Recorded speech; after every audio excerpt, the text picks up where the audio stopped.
All right, it is time to address the Dominick Puni injury, the worst break for the 49ers in their preseason win over the Raiders on Saturday. Cam Inman does a great job. Took this video of Puni walking off the field after the game. Make sure that you go ahead and follow all of Cam's channels. You could see the bad limp from Dominick Puni. Kyle Shanahan, a few minutes after this, called it a PCL injury, possible PCL injury. We'll probably hear more from Kyle on this on Tuesday, but he's expecting Dominick Puni to miss a few weeks. So the 49ers offensive line is now scrambling at both guard positions. Ben Barch hurt his elbow. Dominick Puni, a more serious injury of his knee, likely a PCL, which is, by the way, the same ligament that Christian McCaffrey hurt last year against Buffalo in the snow. That was not an Achilles injury. That fully healed. McCaffrey then banged his knee, and that caused the PCL injury against Buffalo in the snow. Kyle Shanahan at the time expected Christian to be out about 5 to 6 weeks. They said that he was close to being ready as the playoffs started. The 49ers obviously didn't make the playoffs last year, but Christian McCaffrey might have been able to return had they made the playoffs, just to give you an idea of the timetable there. So the summary is that the 49ers avoided the worst with Dominick Puni. Whenever you see a knee get rolled up on, like it did in that field goal attempt, and we're not allowed to play TV footage from the game, so you can go search that on Twitter yourself. But when you saw that video, I think that there was a lot of concern that this could be an ACL tear, which would have ended Dominick Puni's season. The hope, once you see something like that and you realize that an injury has happened, is that it's either an MCL or a PCL and not an ACL. And in this case, the 49ers say they believe it's a PCL. I'm sure Dominick Puni undergoing more imaging over the next couple days. So we'll probably have full confirmation on the injury and a better idea of the timeline on Tuesday when the 49ers reconvene for practice and Kyle Shanahan meets the media. That being said, the limp didn't look good. Although he didn't have a brace on the knee, the limp didn't look good. So we know that Dominick Puni is going to be out for some time. We know that Ben Barch is currently out for the 49ers at left guard. What is the plan along the offensive line? I'm going to illustrate a lot of what the 49ers can do and how they're set up right now, because how the offensive line performed to me was very, very interesting in the game against the Raiders, not just from a pressures allowed standpoint and a run blocking standpoint, but from an alignment standpoint, where we saw different players take snaps. So Barch shaded in the injury pink. He's the starting left guard, but Connor Colby, the rookie, filled in for him. Now, at practice, while Barch was out before the game on Saturday, Colby and Nick Zakelj rotated in with the first team. However, it appears that Colby has the nod right now over Zakelj because he was in at that first team spot during the game. And even during practice, he took first team reps before Zakelj. So we've got Connor Colby, the rookie out of Iowa, as the 49ers second team left guard who has taken first team snaps now over the course of the past week. Then there's the right guard position. That's where Puni got hurt. What do the 49ers do at right guard? Well, after Puni got hurt, we saw Nick Zakelj step in. So we can go ahead and why don't we just move Nick Zakelj's name down here to the right guard column, just because that's where his backup services are most acutely needed. The reason that I had the Zakelj behind Jake Brendel is because Zakelj, I think the 49ers are repping him also right now with adaptability in mind. Can this guy be the backup center? And he actually moved to center later in the game on Saturday against the Raiders. So we have to look into further depth for the 49ers. What options do they have? Because if they're making a 53-man roster, they probably can't take more than 9 offensive linemen. In fact, I've only got 8 projected here on the 53 for the 49ers because that's what they've usually taken into the regular season. And I think that Zakelj, his ability to play center, gives him somewhat of an advantage to make the 53-man roster, despite the fact that he's been sliding very clearly down the pecking order over the course of the past couple of weeks. So let's take a look at the 49ers' other options right now on the outside of the roster picture. A lot of people right now are wanting to talk about this guy right here, Drew Moss. He's an undrafted free agent out of Colorado State. He was in the game the other day. He finished out the game for the 49ers, and he's playing the guard position. We've projected Drew Moss as a potential center at the NFL level, but you've got to learn a lot of the cerebral scheme to be center. He gave up 3 pressures the other day. So the pass protection wasn't great for Drew Moss. I won't say that it was great either for Connor Colby. He got pushed back on the biggest first-team snap of the day. That was the 3rd down snap in the red zone ahead of Brock Purdy. Ended up being an incompletion, but Tyree Wilson just pushed him back into Purdy's lap. He's got to be able to drop a better anchor on a play like that. But 2 pressures allowed by Connor Colby, 3 pressures allowed by this guy right here, Drew Moss, leads me to, really consider the fact that he's a rookie. There is some rawness here, and Drew Moss's physical measurements made us project him as a center when the 49ers first signed him out of Colorado State. Matt Hennessy, who has a lot of center experience and is a veteran for the 49ers, obviously he can fill in as a backup center. That's one of his duties for the 49ers right now. But Matt Hennessy has also started at left guard in his NFL career. If he started at left guard, you can assume that he can also learn the right guard position. Might Matt Hennessy usurp somebody like Nick Zakelj on the 49ers 53-man roster picture because they need center adaptability on this team to back up Jake Brendel? It's very dangerous for the 49ers to go into this regular season without a backup center, because the second that your center gets hurt, that's the communication conduit of the entire offensive line. Things can really go downhill. So I think just looking at this, if the 49ers don't want to have a rookie center, out of the players they have available on their team right now, either Nick Zakelj or Matt Hennessy will have to make this roster. Now, there are different ways around it too, without, counting the 53. They can try to get one or both of those guys to the practice squad, and then they have those 3 practice squad elevations that they can use. So they can have a guy on the practice squad. He's elevated for game day. Then in case Jake Brendel goes down, they have somebody to plug into center. But I mean, that's a temporary fix. That's something that they would have to readdress as the season went on, because you only have so many game day elevations. I think that there's a reason why it's customary to have somebody with center adaptability on the 53-man roster. And out of the candidates, it's Nick Zakelj and Matt Hennessy that have true center adaptability. Now, can Drew Moss be trained into that? Of course. But I mean, if he's a rookie right now, I even think that somebody like Drake Nugent might be a better option, because he's already been in the system now for a season plus. Nugent, by the way, played both center and guard for the 49ers over the course of his preseason career. So they're trying to cross-train Drake Nugent, but just like Drew Moss, probably even to a greater extent, he's got shorter arms and a shorter build. So I think that at the NFL level, you look at Nugent as probably exclusively a center, since you're going to need a little bit more reach at that guard position. So out of serious 53-man roster candidates, this is how I look at it. Obviously, these 8 plus a chance for Matt Hennessy and obviously Drew Moss. But, adaptability, I think, is going to be so important for the 49ers, especially since there's a complication at tackle.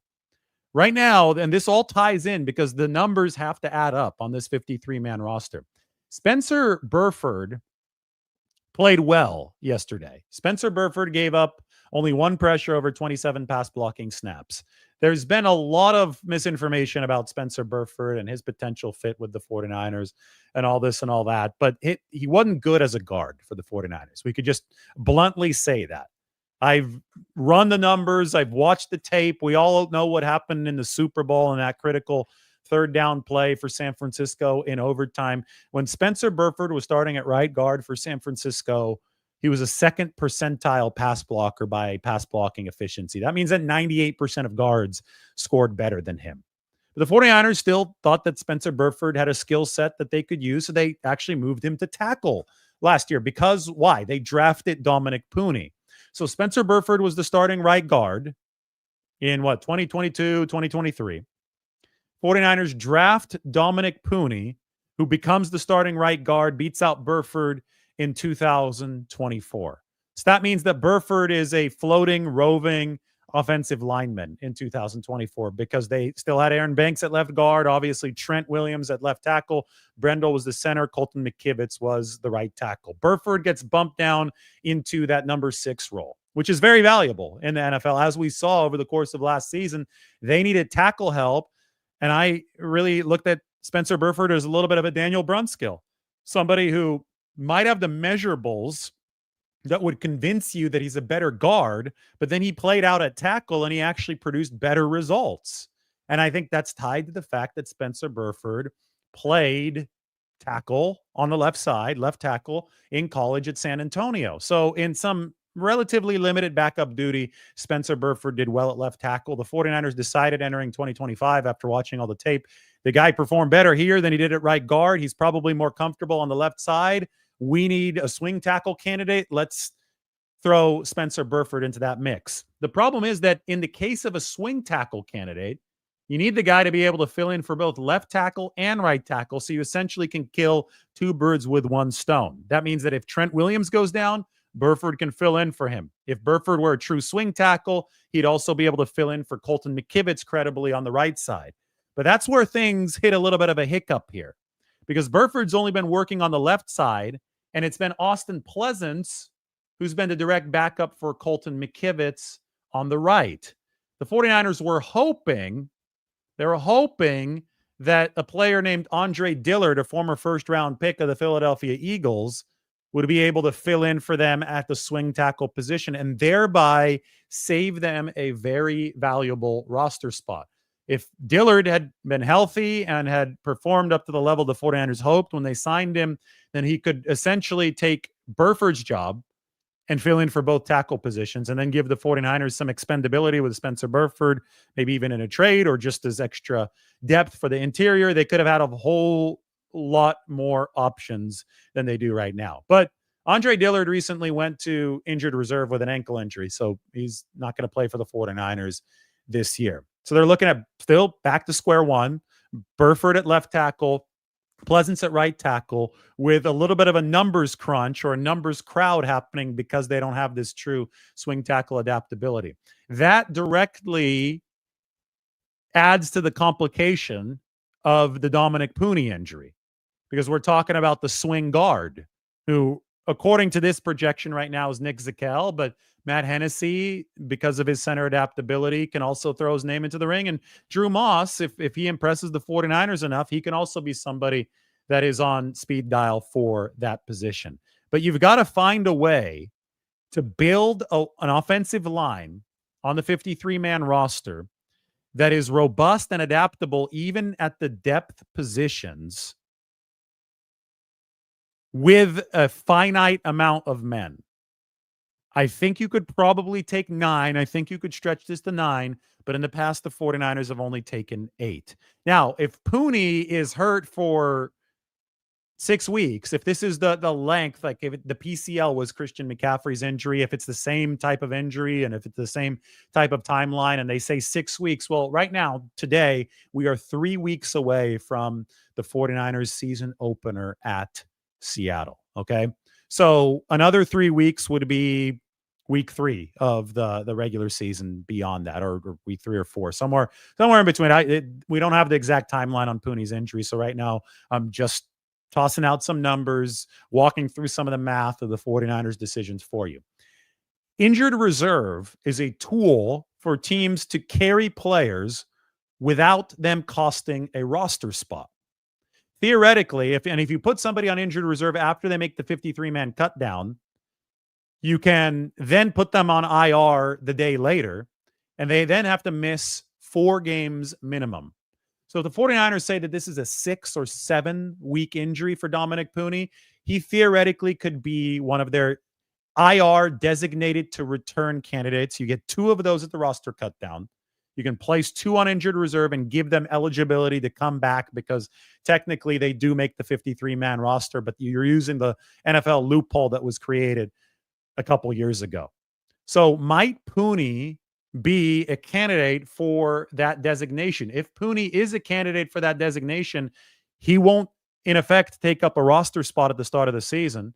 His name would be erased from this, and all of a sudden you would have one extra spot to use on an offensive lineman that you could probably bring over from this side. So if you wanted to carry Drew Moss on the team and you thought that he was going to get claimed by somebody on waivers, you could do that. If you wanted to carry Austin Pleasance because you needed a backup right tackle, you could also do that. I mean, there would be several options for the 49ers. But what I do know right now is that there is concern about the adaptability of both the backup tackles and the backup guards. A couple things can be true at once. The 49ers can be impressed with Spencer Burford, and he could be a lot better than casual observers are making him out to be, but the 49ers can also be concerned about the lack of swing confidence that they have in Spencer Burford because of his specialty on the left side.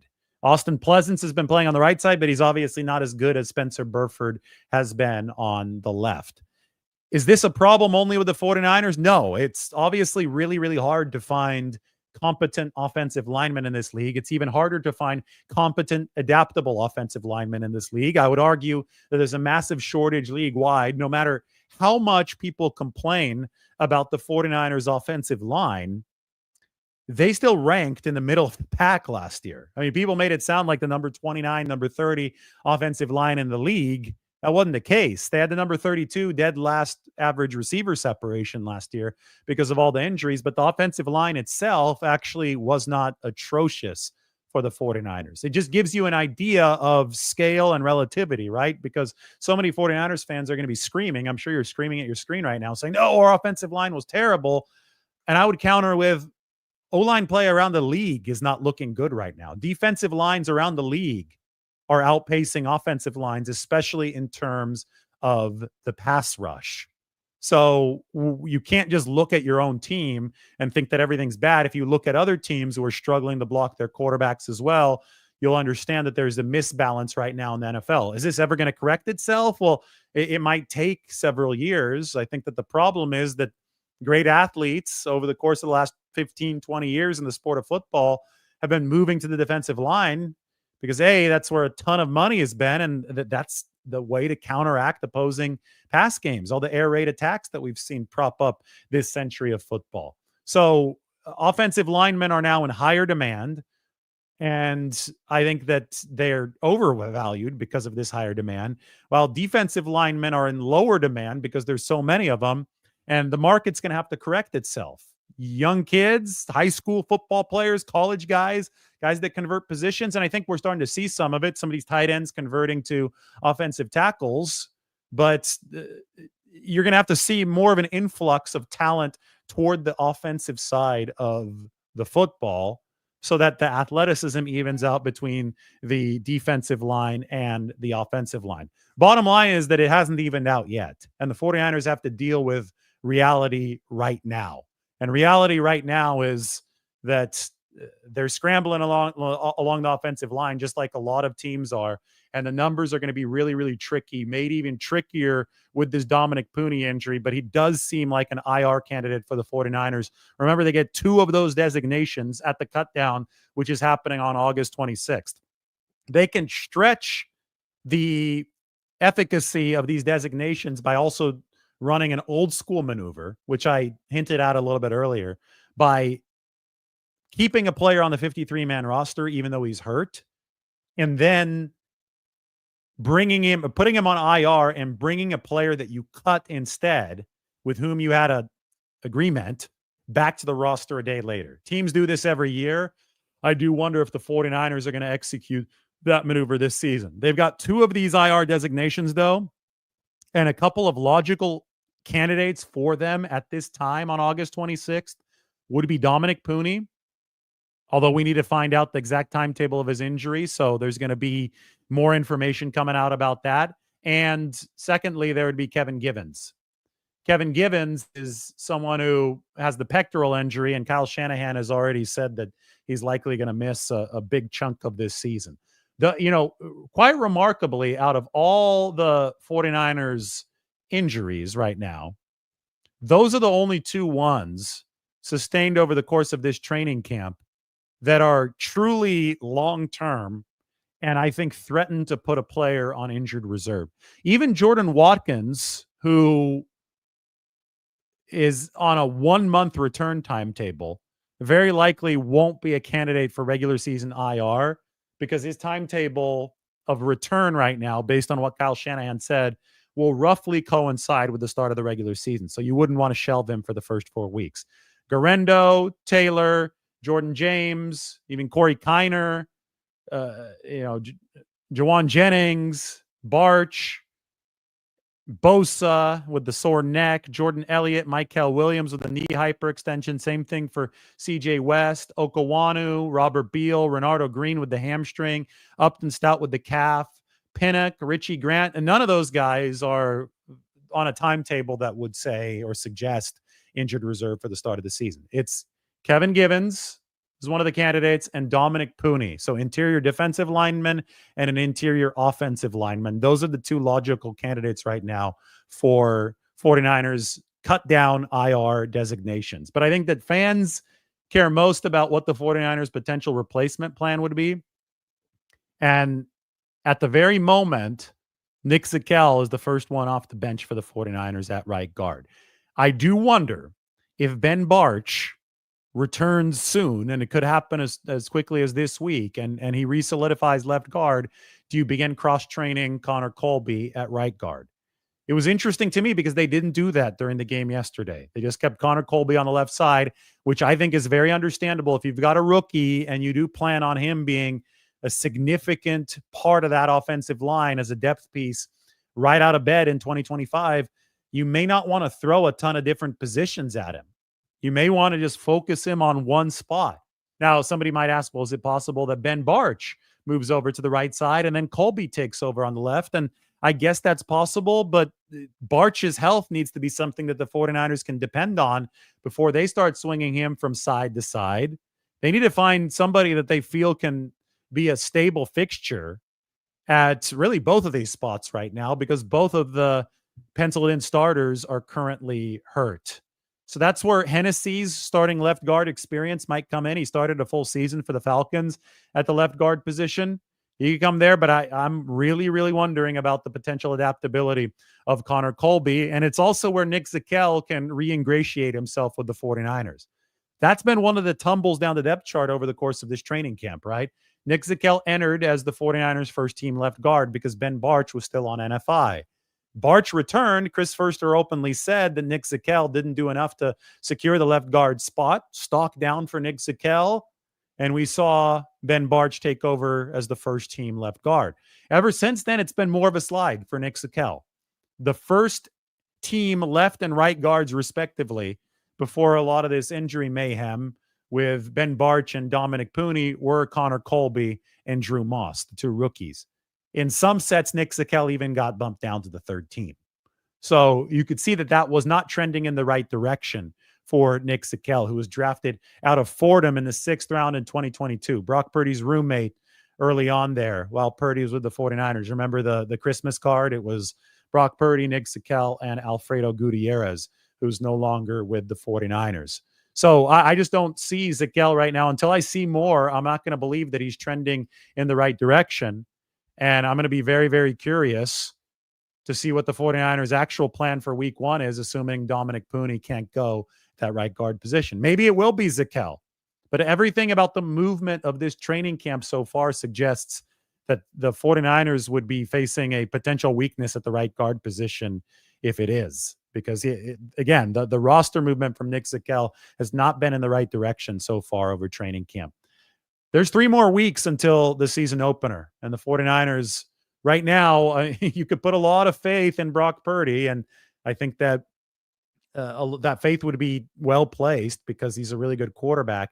But whoever's at guard better be able to stave off some interior pressure, because even if there's pressure coming from the edge, Brock Purdy, I think, can find a way to handle it. It's when that pressure starts coming from the inside, that's when no quarterback can succeed. That blew up Patrick Mahomes against the Tampa Bay Buccaneers in the 2020 Super Bowl, and that blew up Patrick Mahomes in the most recent Super Bowl against the Philadelphia Eagles. Interior pressure is an absolute kryptonite of any quarterback in the league because it's on him so quickly.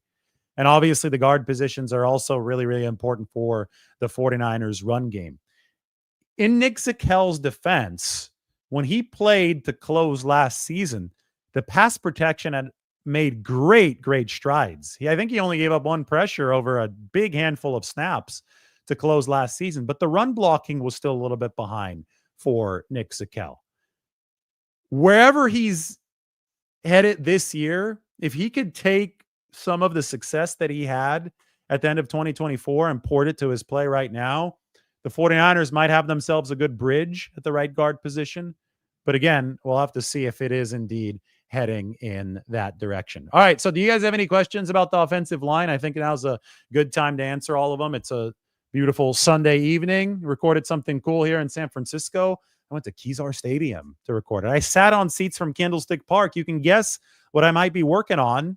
I'm going to edit it and I'm going to post it probably tomorrow morning. Hope everybody is excited. Why don't you guess what the topic was of a video that I shot at the 49ers original home, Kezar Stadium? Guess in the comment section. See if you guys have any good ideas. And from there, I will maybe provide a hint depending on what people say. But I'm also ready for your questions about the 49ers offensive line and anything else.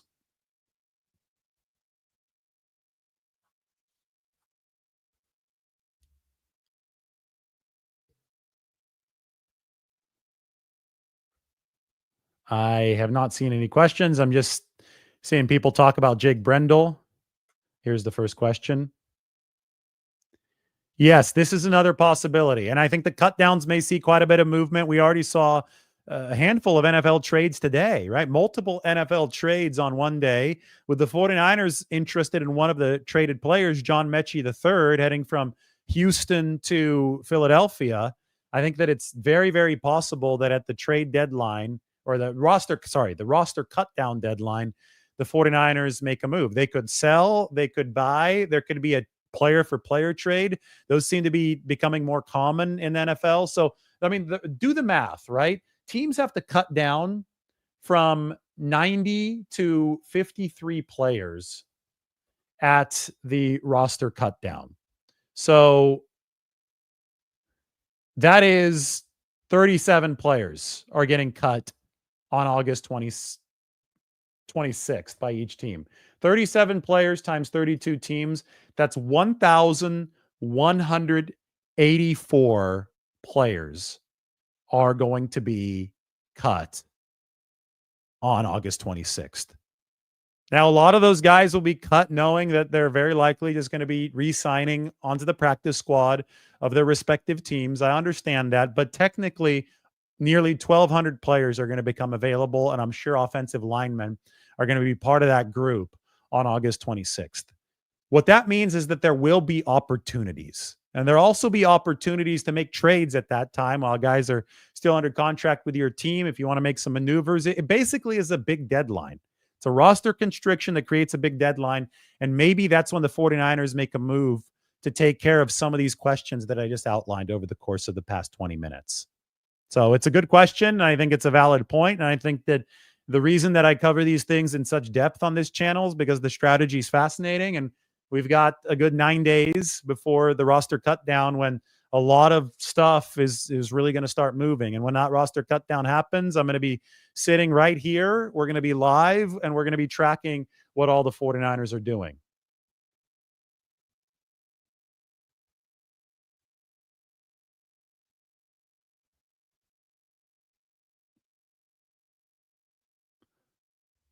I'm going to prioritize offensive line questions since that is the topic of the video. How common is it for a starting offensive lineman to be on special teams? It's actually very common for a starting offensive lineman to be on special teams. On field goal block, I mean, even George Kittle executes there. He's a starting tight end for the 49ers. It is, if anybody is criticizing the 49ers for having Dominick Puni in on field goal protection, they really don't know what they're talking about in terms of football. It's very common to have a guy like Dominick Puni on field goal block. That was just a freak incident yesterday, and it's really tough. I mean, sometimes the football gods do not smile at you, and that for sure happened yesterday. That being said, it also could have ended up worse for Dominick Puni, and we can knock on wood. We don't like injuries anywhere.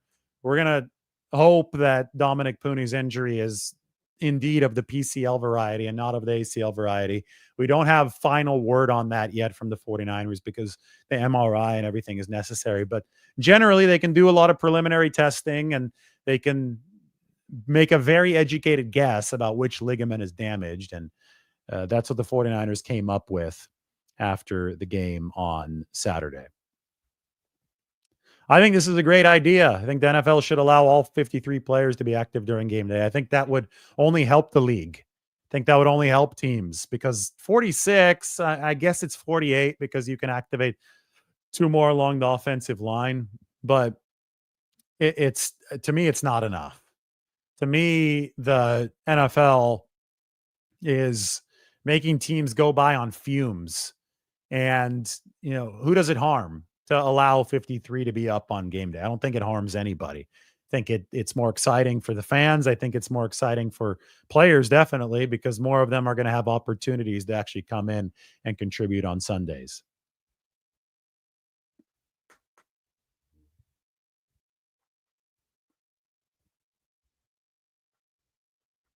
Joe asks, I just want to know if there's a free agent who would be priced cheap and just be decent on the field, maybe on the cut down. But like I said, there's such a high demand for offensive linemen that there aren't just great guys floating on the street. The 49ers had to pick up a tackle a couple weeks ago, so they signed Isaiah Prince. Prince has done good stuff in his NFL career. He was a starter for the Bengals in their 2021 Super Bowl run. He was a backup, but he needed to fill in as a starter. And he had 2 or 3 false starts yesterday. He gave up 3 or 4 pressures for the 49ers. Like, he wasn't good yesterday. There's a reason why guys are available at a position that it's in such high demand. And Kyle Shanahan said it the best a few days ago. Said if there was somebody that was really good, we'd have already signed him. That's what he said. Like, it's not, again, supply and demand, guys, right? I mean, it dictates that this position is just really hard to find competent talent for. You generally, for the tackle position, have to use a very valuable draft pick to get somebody who's going to be a producer there because of the physical measurements that are going to be needed for success at tackle, the length that you need. The 49ers, I think, hoped, and this is speculation, but it's informed speculation on my part, an educated guess, if you will. I think they really wanted to pick an offensive tackle in the 3rd round of this draft. I think that Charles Grant out of William & Mary, I think that was one of their targets. That this is me speculating, but I just reading the tea leaves, talking to some people, looking to see what happened at that NFL draft. I think they really like Grant and they really like the lineman out of Texas Tech at the time. And then the Raiders picked both of those linemen back to back, right ahead of the 49ers.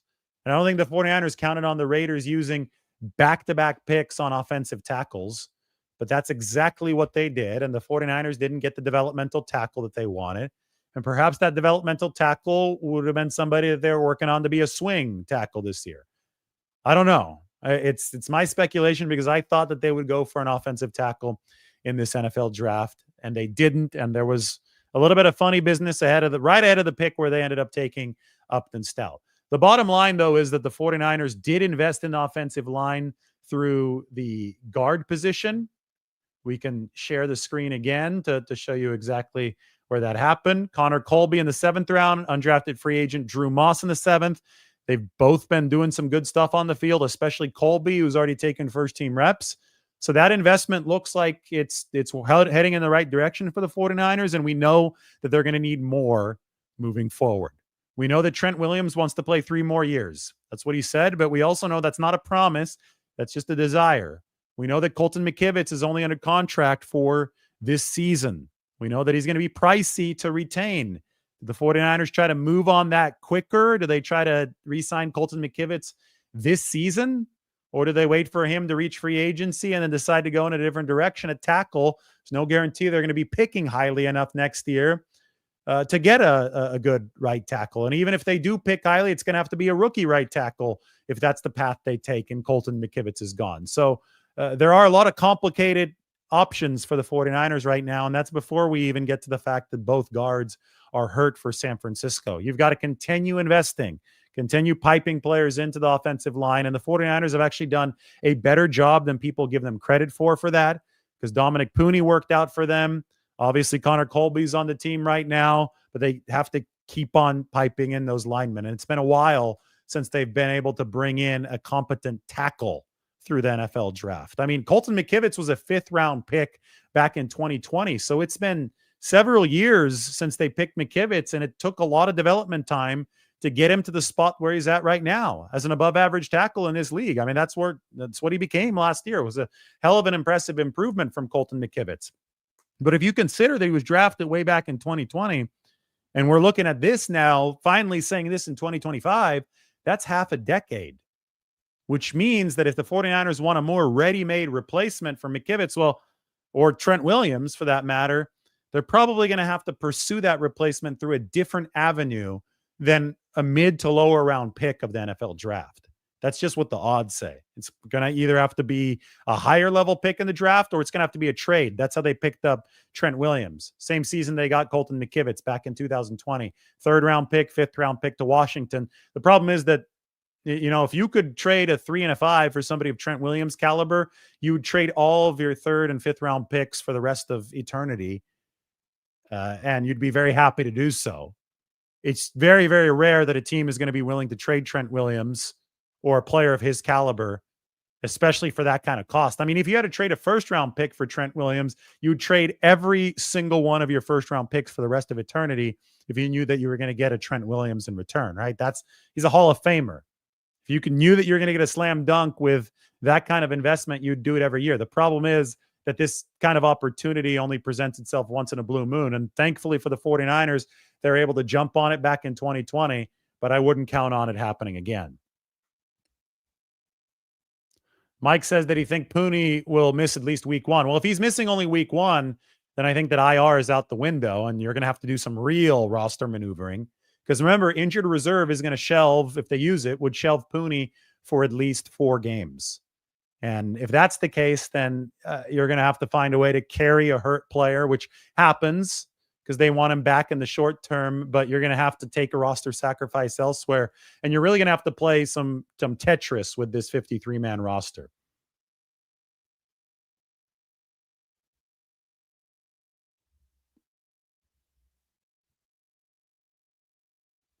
Roberto asks, my question is, do they start the starters next week for the O-line? I think they might start everyone but Trent again next week. Maybe they even put Trent in for a series, but it's important. You got to build callus, and you have to build, muscle quickness and refresh muscle memory to the point where guys don't get hurt their first regular season action. If Trent Williams feels that he needs a little bit before he heads out there for week 1, then maybe he plays very briefly. If he doesn't, then maybe it doesn't. But, guys can get hurt at any point. It's not the preseason is not the only opportunity for players to get hurt, right? They can get hurt week 1. They can get hurt week 4. They can get hurt in the playoffs. So it's not like you're exposing them to some kind of injury risk they're not going to face in the regular season by putting them out there in the preseason. In fact, one could argue, and I think that there's probably data to support this, an unprepared player in the regular season might be at a greater risk of injury. It probably varies, though, from player to player. There are different comfort levels. There are different needs for different players. And, Trent Williams is Trent Williams, so maybe he doesn't need the preseason at all. But somebody like Colton McKivitz might need a few snaps in the preseason, right? So you've got to consider all different angles of this, and that's what the 49ers are going to do entering week 3 of the preseason against the Los Angeles Chargers.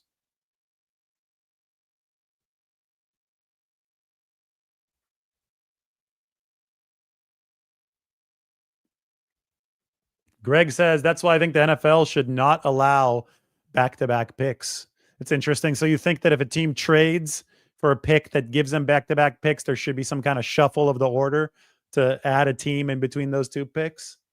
Well, I mean, I just, maybe one day we'll find out from the 49ers who they wanted to pick. I think this was with number 100, and I think the Raiders were at number 98 and 99, and they picked those 2 offensive linemen. So maybe one day we'll know what the 49ers plan was, but I think that they're happy they have Upton Stout now. Upton Stout seems like a nice pick for the 49ers. I'm not going to say that with any certainty yet. I'm just going to say that with a gut feeling. He's got to get back out on that field first and foremost. But it does seem like they've got a football player with a lot of potential with pick number 100 instead of an offensive tackle.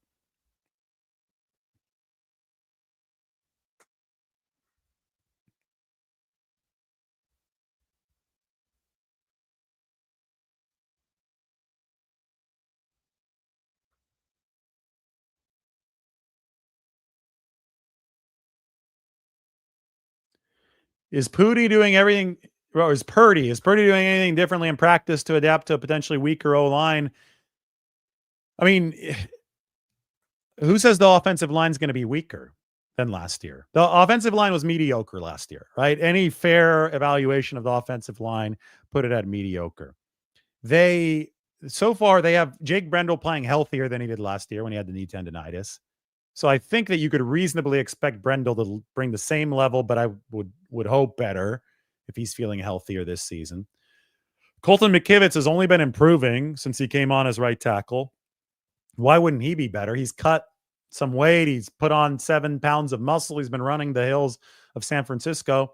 Right now, Dominick Puni just got hurt, so that's obviously the issue that we're talking about. But Dominick Puni will be in his second year. They don't think it's a season-ending injury, so that's also going to be an arrow up when he's available.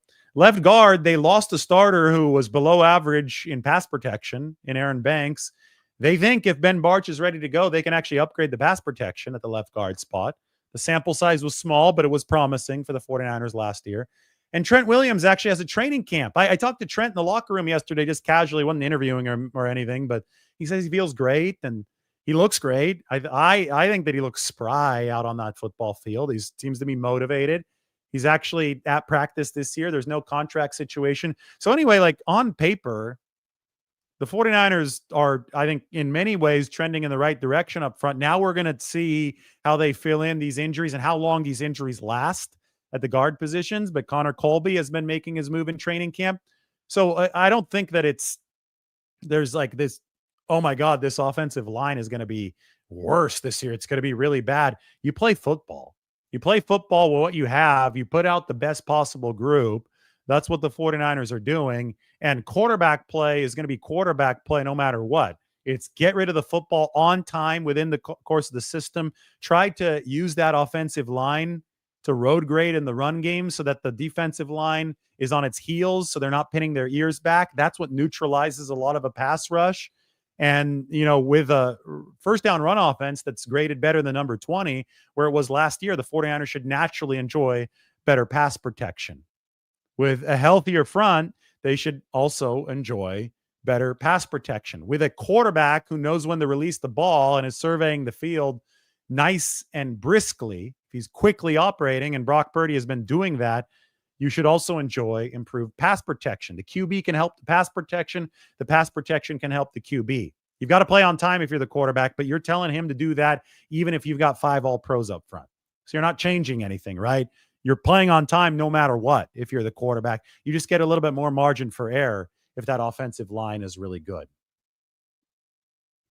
How has CMC been looking at practice? He's been looking epic at practice. Kyle even joked with me the other day that he hit 25 miles an hour on the GPS tracker. Obviously, Kyle Shanahan was exaggerating, but you guys get the point. Christian McCaffrey has looked just as fast as back in 2023. And you know what? You talk about a quarterback making an offensive line look better. Christian McCaffrey makes an O-line look better. Christian McCaffrey is a run game because of how good he is. He can make blocks look better on the ground. And he is pass protection because he's one of the best outlet men in the game. Quarterbacks under pressure, outlet to Christian McCaffrey. Know exactly where he's going to be. Christian's going to be in the right spot. Christian's going to gobble up the pass. He's not going to bobble it because he's Christian McCaffrey. And the pass protection, all of a sudden, not giving up as many sacks. That's why you have to measure things by pressures, right? But I think it's magic in that way. Christian McCaffrey can make a whole lot of things better if he's healthy, and he's definitely looked healthy for the 49ers so far. All right, guys, that is your update. The 49ers strategy update on Dominick Puni and that guard position. I know it's fascinating stuff, so buckle up, hit the sub button. Over the course of the next 9 days or so, we are going to really learn more about the 49ers offensive line. The Saints traded Kalen Saunders, a defensive tackle, to the Jags for Luke Fortner, a center. So there's been offensive line movement today. Don't be surprised if there's offensive line movement, maybe even on the 49ers front ahead of the August 26th roster cut down. For now, though, make sure that you're watching how the 49ers are running these rotations. One more preseason game to go. Dominick Puni MRI results. I'm sure that we're going to have a lot of information when Kyle Shanahan talks on Tuesday. Everybody, thanks for watching. We will talk to you soon.